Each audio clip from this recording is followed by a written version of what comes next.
2.2 billion pesos ang nakalaang budget ng pamahalaan sa taong 2025 para sa cash incentive ng mga edad 80 taon at pataas sa ilalim ng inamyendahang Centenarian Law. Yan ang Street Hirit live ni Bam Alegre. Bam, good morning. Maris, good morning. Ngayong umaga kasama natin si Kuya Pablo Gigtinta, senior citizen na rin siya, no? Kuya, anong pananaw niyo na may ganito ng batas na? Kumbaga, 80 years old pa lang may matatanggap ng cash incentive yung mga senior citizen. Masaya naman kasi para nakakatulong din sa katulad yung senior. Kasi Mas maagang makinabangan yung dapat para sa amin. Okay. Maris, meron din nga siyang kapatid na senior citizen din na matagal na niya din nakita. May click ba message sa kapatid niya? Nanawagan ako sa kapatid ko sa Silso Gigtintan sa nakatira sa Jinsan. Kung saan ka mga ngayon, magparamdam ka kung sakali mabuhay pa. Ito ay habang pareho pa silang malakas. So, maraming salamat mga Pablo. Okay. Sa bilang pagkilala po dito sa mga kontribusyon ng mga senior citizen ay mas maaga nang ibibigay nga itong cash incentive ng mga senior citizens age 80 years old pa lang at narito ang Street Hearing. 76 years old na si Lolo Ben Pangilinan pero malakas pa raw ang kanyang mga tuhod. Lagi niya pinaglalaanan ng panahon ng jogging.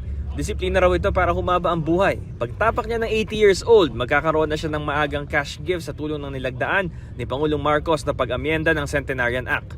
Mas lalo raw siyang gaganahan maging health buff nito. Maganda para sa pakinabang ng mga tao na magpursige ng palakasin ng katawan.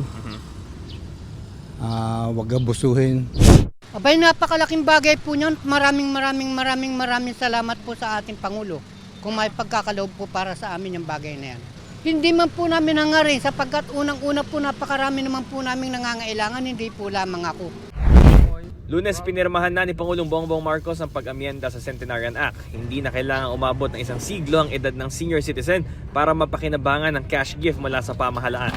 Sa amendment, 80 years old pala makakatanggap na ng 10,000 pesos na cash incentive. Sa bawat milestone mula 85, 90 at 95 years old, may karagdagan ding 10,000 pesos. Pagdating ng 100 years old, tsaka matatanggap ang 100,000 pesos.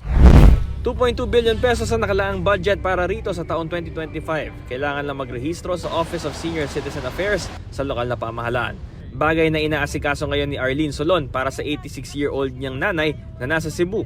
Malaking tulong yun, lalo na pag may mga maintenance, malaking tulong yun sa mga senior.